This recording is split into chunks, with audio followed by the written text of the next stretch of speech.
सर्दी के मौसम में मूली का पराठा किसका फेवरेट नहीं होता। लेकिन जब भी हम पराठा बनाते हैं ये या तो मूली बाहर निकल जाती है या पराठा बनाते फट जाता है, तो इस कारण कई बार हम पराठा बनाना ही नहीं चाहते। मेरी जो आज की रेसिपी है कि मेरे तरीके से अगर आप मूली का पराठा बनाओगे ना तो ये कटेगा ना ही फटेगा। हेलो फ्रेंड्स, मैं Santosh, welcome to my channel delicious पकवान।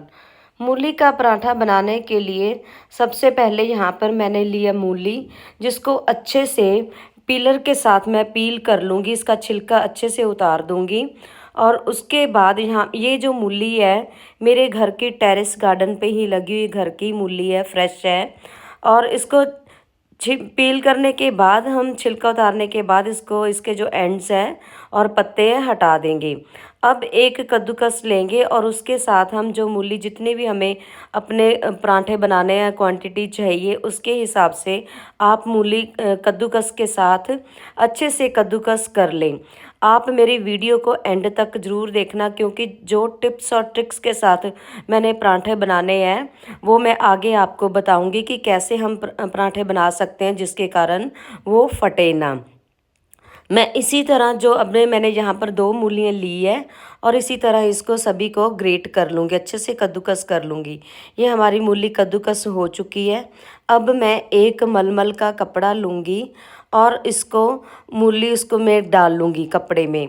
अब कपड़े में जो हमने मूली मलमल की कपड़े में डाली हुई है, थोड़ा नमक इसके ऊपर स्प्रिंकल कर दूँगी ताकि जो मूली का पानी है इसको अच्छे से मिक्स कर दूँगी, मूली का पानी है निकल जाए सारा इसमें, क्योंकि मूली है जो पानी बार बार छोड़ती है। और जब हम नमक मिला देंगे इसका पूरी तरह पानी हम ऐसे निकाल देंगे और उसके बाद एक छन्नी में रख देंगे ताकि इसका पानी अगर निकलता है नमक के साथ वो निकल जाए। जब हम इसको तकरीबन 10 मिनट के लिए ऐसे ही नमक लगाकर अच्छे से मिलाकर जो हमने मूली ग्रेट की हुई है कद्दूकस उसमें छोड़ देंगे। और जब तक पानी सोख हो रहा है तब तक हम अपने जो इसके लिए हमने स्टफिंग करनी है उसकी तैयारी कर लेंगे। यहाँ पर मैंने ग्रीन चिलीज़ लिया, हरी मिर्च, उसको बारीक काट काट चॉप कर लिया। और उसके बाद मैंने यहाँ पे लिया फ्रेश धनिया है जो ताज़ा, इसको भी चॉप कर लेंगे पूरी तरह। इसको भी जो धनिया इनके साथ भी बहुत अच्छा फ्लेवर आता है। जो मिर्चा जब हम ताज़ी कोई चीज़ डालते हैं तो उसका फ्लेवर और टेस्ट भी बहुत अच्छा आता है। इसी तरह मैंने धनिया और चिली मिर्च, हरी मिर्च है जो उसको अच्छे से ग्रेट कर लिया। अब 10 मिनट हो गए रखे हुए और इसका मूली का जो पानी है हम देखो कितना हो गया, हम उसको पूरी तरह निचोड़ देंगे अच्छे से। इसको हम इसका जो पानी है पूरी तरह निचोड़ देंगे ताकि जब हम पराठे बनाएं तो हमें इसमें बनाने में कोई दिक्कत ना हो। इस तरह हमने पानी अच्छे से निचोड़ दिया। उसके बाद मैं यहाँ पर लूँगी कुछ मेथी। जो मेथी है ये भी फ्रेश है और ये भी मेरे टेरेस गार्डन पे ही लगी हुई है। इसको मैंने अच्छे से धो के चॉप कर लिया। और चॉप करने के बाद ये फ्रेश जो मेथी है आजकल भी बहुत मिल जाती हमें, जैसे सर्दियों के मौसम में मूली, मेथी, साग, पालक का सीज़न है, हमें फ्रेश मिल जाता है। इस जब मूली के पराठे में हम इसका मेथी के साथ स्टफिंग करते हैं तो इसका जो फ्लेवर है पराठे का वो बहुत अच्छा आता है। अब मैं फ्रेश धनिया और हरी मिर्च है मूली में जो हमने ग्रेट की हुई थी और पानी निचोड़ दिया उसमें मैंने ऐड कर ली। उसके बाद मैंने यहाँ पे जो अभी मेथी चॉप की है तो उसको भी मैंने मिक्स कर लिया, डाल लिया इसमें बॉल में, एक बड़े बॉल में जो हम स्टफिंग तैयार करेंगे इसकी। और उसके बाद यहाँ पे मैंने लिया 1 चम्मच गरम मसाला। और गरम मसाले के बाद मैंने यहाँ पे 1 चम्मच लिया मैंने भुना जीरा। और भुने जीरे के बाद मैंने चाट मसाला लिया। और चाट मसाले के साथ जो हमारे पराठे का फ्लेवर है बहुत अच्छा आता है। अब मैंने यहाँ पे लिया तिल, 1 चम्मच तेल है जो हमारा पराठा जब भी हम बनाते हैं मैं ज़रूर इस्तेमाल करती हूँ क्योंकि इसके साथ बहुत क्रंची पराठा बनता है। अब यहाँ पे मैंने थोड़ी सी हींग ली है और हींग के साथ जो हमारी डाइजेशन की प्रॉब्लम है वो भी सॉल्व होती है, ये हमारी हेल्थ के लिए बहुत अच्छी होती है। अब इनको हम अच्छे से सभी जो मसाले हमने मिक्स किए वो पूरी तरह मिला देंगे हाथ से। अब हम मूली के परांठे के लिए डो तैयार करेंगे। ये हमने जो मूली का पानी था वो फेंका नहीं था।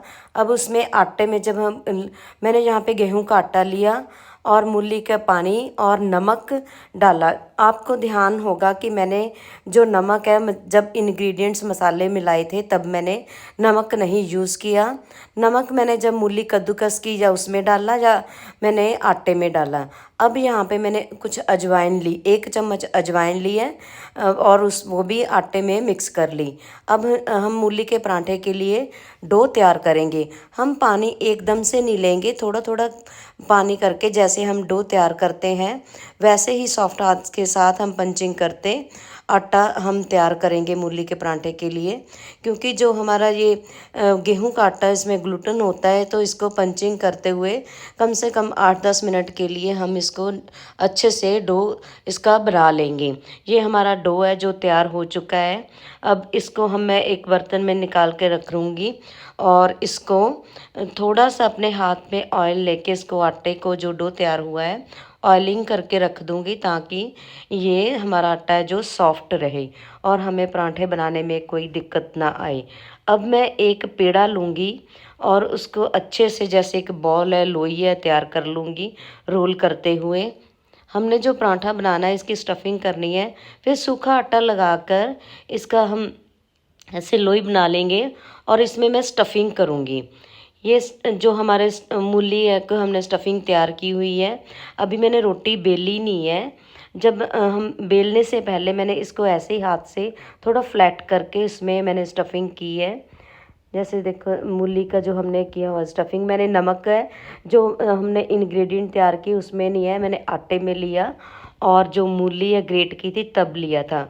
हम नमक अपने टेस्ट के अनुसार लेते हैं। तब ऐसे हम इसको रोल डाउन करते जैसे मोमोज है, इसका ऊपर से मुंह बंद कर देंगे इसको फोल्ड करके और अच्छे से फोल्ड कर देंगे। फिर इसको हाथ से ऐसे प्रेस कर देंगे और उसको सूखा आटा लगा के हम लोई इसको पूरी तरह हाथ से ऐसे करके उसके सूखे आटे के साथ इसको अच्छे से चकले के ऊपर हम हाथ से प्रेस करके बेल लेंगे।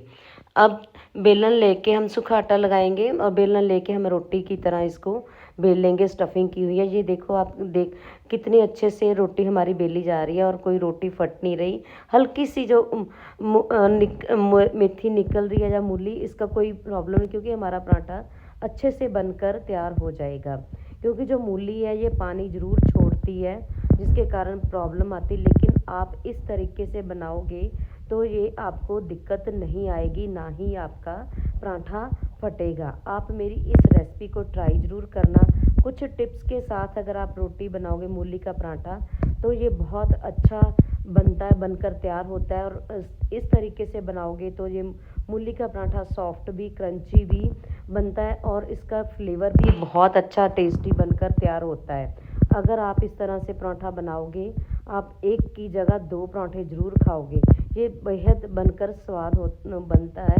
अब मैंने तवे के ऊपर घी लगाया था और इसी तरह हम जब हमारा एक पराठा पकता है तो हम साइड बाय साइड दूसरा पराठा भी तैयार कर लेंगे। अब मैंने थोड़ी रोटी बेल ली है और उसमें स्टफिंग की है।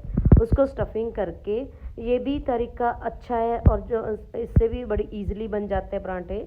जो मैंने वैसे पहले बिना रोटी बेल के स्टफिंग की थी उससे भी बन जाती है। आपको जो भी तरीका अच्छा लगता है आप उस तरीके से पराठा बना सकते हैं। और जो हमने रोटी बेलनी है बिल्कुल सॉफ्ट हैंड्स के साथ करनी है, हमने ज़्यादा जोर नहीं लगाना। ये देखो हमारा पराठा कितना अच्छा बनकर तैयार हो रहा है। मूली का पराठा जो हमने बनाया है, हम उनकी साइड्स पलटते हुए दोनों तरफ घी लगाकर अच्छी तरह से दोनों साइड से पका लेंगे। ये देखो जो हमारा मूली का पराठा बनाया है वो कितना अच्छा लग रहा है, कहीं से भी किसी तरफ से भी ये टूटा नहीं है। और इसी तरह हम सारे पराठे हैं जो मूली के बना लेंगे। अगर आप इस टिप्स और ट्रिक्स के साथ मूली के पराठे बनाएंगे वो बिल्कुल भी कटे फटे नहीं बनेंगे। अब मैं दूसरे जो पराठे हैं वो भी इसी तरह बना लूँगी। अब जो मैं पराठा बनाया वो पूरी रोटी बनाकर उसमें स्टफिंग भर दूंगी। और ये जो पराठा मैं बनाऊंगी ये मैंने स्क्वायर शेप में बनाऊंगी। आप जो भी चाहे इस तरह से अगर आप स्टफिंग करोगे, आप जिस शेप में चाहो तो बड़ी आसानी से आप पराठा बना सकते हैं। अब ये मैंने स्टफिंग करके इसको सूखा आटा लगा के पूरी तरह रोटी है जो स्क्वायर शेप में बना लिया पराठा। ये देखो कितना अच्छा, कितने अच्छे से बन रहा है और कहीं से भी टूट नहीं रहा। मूली है जो पानी छोड़ती रहती है, अगर आप इस तरह से पराठा बनाओगे ये कभी भी टूटेगा नहीं। आप मेरी इस रेसिपी को ट्राई ज़रूर करना और मेरे को कमेंट करके बताना कि आपको ये रेसिपी कैसी लगी। और अगर आप मूली का पराठा बनाने से पहले हिचकिचाते थे तो आप अगर इस तरह बनाओगे तो कभी भी आप मूली का पराठा अवॉइड नहीं करोगे, क्योंकि सर्दियों के मौसम में अगर हो तो ये पराठे खाने में और भी कितना स्वाद लगता है। ये देखो कितना अच्छा बनकर। अब जो मेरा दूसरा तरीका है वो बहुत ही आसान है, जिसके साथ आसानी से मूली के पराठे बनाए जा सकते हैं।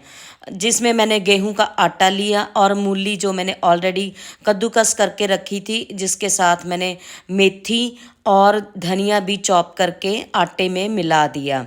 अभी हम पानी नहीं डालेंगे क्योंकि जो मूली है ये भी पानी छोड़ती, इस मूली का पानी नहीं निकाला था। यहाँ पर मैंने लिया अदरक और लहसुन का पेस्ट और बारीक कटा हुआ प्याज। मैंने जो पहले जिस तरीके से पराठे बनाए थे उसमें प्याज नहीं ऐड किया था, अब मैं प्याज भी ले रही हूँ। अभी मैंने ली काली मिर्च पाउडर, जीरा पाउडर जो ऑलरेडी रोस्टेड है, और गरम मसाला। फिर मैंने यहाँ पे लूँगी, इसमें मैंने थोड़ा आमचूर भी लिया जिसके साथ हमारा जो पराठा बहुत चटपटा भी बनेगा। ये बारीक कटी हुई मिर्च, और इसके साथ हमारा पराठा मिर्च के बिना तो पूरा नहीं होता। यहाँ पे मैंने आटे में अब नमक ले लिया और इसके बाद यहाँ पे चाट मसाला, और हमने ये जो चाट मसाला सारा चीज़ हम अब बनाएंगे, हम जिसको मिक्स कर देंगे सारे आटे में। इसके साथ हमारा जो पराठा है बहुत ही चटपटा और स्वादिष्ट बनकर तैयार होता है। हम अब पानी थोड़ा थोड़ा पानी करके डाल के इसको आटा हम जो अच्छी तरह से डो बना लेंगे सॉफ्ट, ताकि हम पानी एकदम से बहुत ज़्यादा नहीं लेंगे, क्योंकि जो हमारी मूली है हमने इसमें पानी नहीं निकाला। जैसे कि हमने पहले तरीके से जो बनाए थे उसमें मैंने पानी इसका मूली का निचोड़ दिया था, और उसको जब आटा हमने डो नीड किया था, डो तैयार किया था, उसमें मिक्स कर लिया था। अब यहाँ पे मैंने एक चुटकी कुछ हींग की ली जो डाइजेशन के लिए बहुत अच्छी होती है। अब सॉफ्ट हैंड्स के साथ हम इसको पंचिंग करते हुए जो हमारा डो है वो अच्छे से तैयार कर लेंगे। हमने पंचिंग करके आटा गूंदना है ताकि जो हमारी रोटी या पराठा है बहुत अच्छा बनकर अगर हमारा आटा डो अच्छे से तैयार होगा तभी हमारा जो पराठा है वो बहुत अच्छा बनकर तैयार होगा। अब जो सारे इंग्रेडिएंट हमने मिक्स करके इसको अच्छे से डो बना लिया, और डो बनाने के बाद यहाँ पे मैंने थोड़ा सा एक अपने हाथ में ऑयल करके आटे को ग्रीस कर दिया। जो आटे को हम ग्रीस करके रखते हैं इससे हमारा जो पराठा है बहुत ही स्वादिष्ट, क्रंची, टेस्टी, क्रिस्पी बनता है। आप इस दोनों मेरे तरीके रेसिपी ट्राई ज़रूर करना और मेरे को कमेंट करके बताना कि आपको दोनों तरीके में से कौन सी रेसिपी ज़्यादा अच्छी लगी, कौन सा तरीका पराठे बनाने, मूली का पराठा बनाने का ज़्यादा अच्छा लगा। और मेरा चैनल लाइक करना, शेयर करना, सब्सक्राइब ज़रूर करना। अब हम इसमें कुछ नहीं, जैसे हम रोटी बनाते हैं एक पेड़ा बना के लोई से बना के इसको हम सूखा आटा लगा के रोटी की तरह हम जो पराठा है बेल लेंगे, क्योंकि हमने ऑलरेडी स्टफिंग की हुई है और इसके साथ हमें और कुछ डालने की ज़रूरत नहीं है। ये देखो कितनी अच्छी स्मूथली हमारी जो रोटी है बन रही है। ये पराठा ये भी बहुत अच्छा बनकर तैयार होता है। अगर आपको स्टफिंग के साथ मुश्किल लगता है तो आप इस तरीके से मूली का पराठा बड़ी आसानी से बना सकते हैं, और ये आप बनाना भी बहुत आसान है और क्रंची भी उतना ही बनता है, क्रिस्पी, अगर आप इस तरीके से ये पराठा बनाओगे। अब हम साइड में इसको तवे के ऊपर डाल के साइड से पलटते हुए हम एक तरफ से जैसे घी लगा देंगे, दोनों साइड से हम घी अच्छे से लगा देंगे। आपके चॉइस है, आप घी यूज़ करना, ऑयल यूज़ करना, बटर करना है। तो मैंने यहाँ पे देसी घी यूज़ किया है। और आप अगर इस तरीके से पराठा बनाओगे, ये बहुत ही टेस्टी और स्वादिष्ट बनकर तैयार होता है। और अगर एक की बजाय अगर किसी को दोगे, वो 2 पराठे ज़रूर आपसे डिमांड करेंगे। आप और हर संडे, हर छुट्टी के दिन जब भी आपका मन करे और बड़ी आसानी से पराठा, मूली का पराठा बना सकते हैं। आप इस रेसिपी को ट्राई ज़रूर करना और मेरे को कमेंट करके बताना कि आपको ये रेसिपी कैसी लगी। अब गर्मा गर्म पराठे चाहे आप दही से, बटर से या मक्खन के साथ खाने के लिए, सर्व करने के लिए तैयार है।